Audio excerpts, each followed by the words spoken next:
న్యాయాధిపతులు 14వ అధ్యాయము. సంసోను తిమ్నాతునకు వెళ్ళి తిమ్నాతులో ఫిలిష్తీయుల కుమార్తెలలో ఒకతెను చూచెను.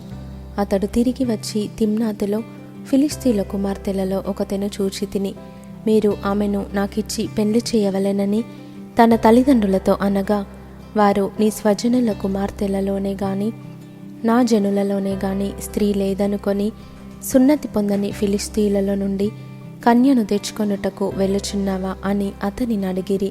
అందుకు సంసోను, ఆమె నాకిష్టమైనది గనుక ఆమెను నా కొరకు తెప్పించమని తన తండ్రితో చెప్పెను. అయితే ఫిలిష్తీయులకేమైనా చేయుటకై యెహోవా చేత అతడు రేపబడినన్న మాట అతని తల్లిదండ్రులు తెలుసుకొనలేదు. ఆ కాలమున ఫిలిష్తీయులు ఇశ్రాయేలీయులను ఏలుచుండిరి.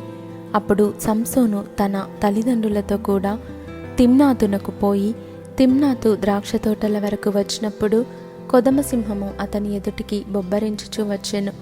యెహోవా ఆత్మ అతనిని ప్రేరేపింపగా అతని చేతిలో ఏమీయూ లేకపోయినను ఒకడు మేకపిల్లను చీల్చినట్లు అతడు దానిని చీల్చెను. అతడు తాను చేసినది తన తండ్రితోనైనను తల్లితోనైనను చెప్పలేదు. అతడు అక్కడికి వెళ్ళి ఆ స్త్రీతో మాట్లాడినప్పుడు ఆమె యందు సంసోనుకు ఇష్టము కలిగెను.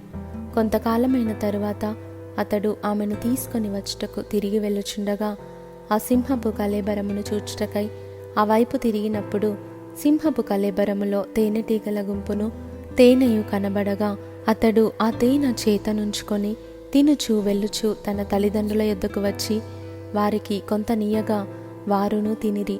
అయితే తాను సింహపు కళేబరములో నుండి ఆ తేనెను తీసిన సంగతి వారికి తెలియజేయలేదు. అంతటా అతని తండ్రి ఆ స్త్రీని చూడబోయినప్పుడు సంసోను విందు చేసెను.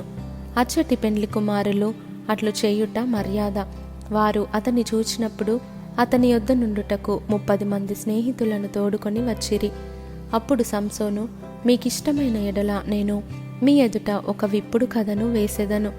మీరు ఈ విందు జరుగు 7 దినములలోగా దాని భావమును నాకు తెలిపిన ఎడల నేను 30 సన్నపు నారబట్టలను 30 దుస్తులను మీకిచ్చేదను.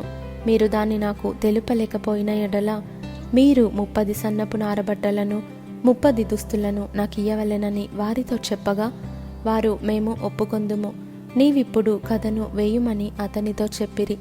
కాగా అతడు బలమైన దానిలో నుండి తీపి వచ్చెను, తిను దానిలో నుండి తిండి వచ్చెను అనెను. 3 దినములలోగా వారు ఆ విప్పుడు కథ భావమును చెప్పలేకపోయిరి. 7వ దినమున వారు సంసోను భార్యతో ఇట్లనిరి, నీ పెనిమిటి ఆ విప్పుడు కథ భావమును మాకు తెలుపునట్లు అతన్ని లాలన చెయ్యుము. లేని ఎడల మేము అగ్నివేసి నిన్ను నీ తండ్రి ఇంటి వారిని కాల్చివేసెదము. మా ఆస్తిని స్వాధీనపరచుకొనుటకే మమ్మును పిలిచితిరా అనిరి. కాబట్టి సంసోను భార్య అతని పాదముల యొద్ద పడి ఏడ్చుచు, నీవు నన్ను ద్వేషించితివి గాని ప్రేమింపలేదు. నీవు నా జనులకు ఒక విప్పుడు కథను వేసిదివి, దాన్ని నాకు తెలుపవైతివి అనగా అతడు, నేను నా తల్లిదండ్రులకైనను దాన్ని తెలుపలేదు, నీకు తెలుపుదునా అనినప్పుడు ఆమె వారి విందు దినములు 7 అతని యొద్ద ఏడ్చుచూ వచ్చెను. 7వ దినమున ఆమె అతన్ని తొందర పెట్టినందున అతడు ఆమెకు దాన్ని తెలియజేయగా ఆమె తన జనులకు ఆ విప్పుడు కథను తెలిపెను. 7వ దినమున సూర్యుడు అస్తమింపకమునుపు ఆ ఊరివారు తేనె కంటే తీపి అయినదేది, సింహము కంటే బలమైనదేది అని అతనితో అనగా అతడు, నా దూడతో దున్నకపోయిన ఎడల నా విప్పుడు కథను విప్పలేకయుందురని వారితో చెప్పెను. యెహోవా ఆత్మ అతని మీదికి మరల రాగా అతడు అష్కెలోనుకు పోయి వారిలో 30 మందిని చంపి వారి సొమ్మును దోచుకొని తన విప్పుడు కథ భావమును చెప్పిన వారికి బట్టలనిచ్చెను. అతడు కోపించి తన తండ్రి ఇంటికి వెళ్ళగా అతని భార్య అతడు స్నేహితునిగా భావించుకొనిన అతని చెలికానికి ఇయ్యబడెను.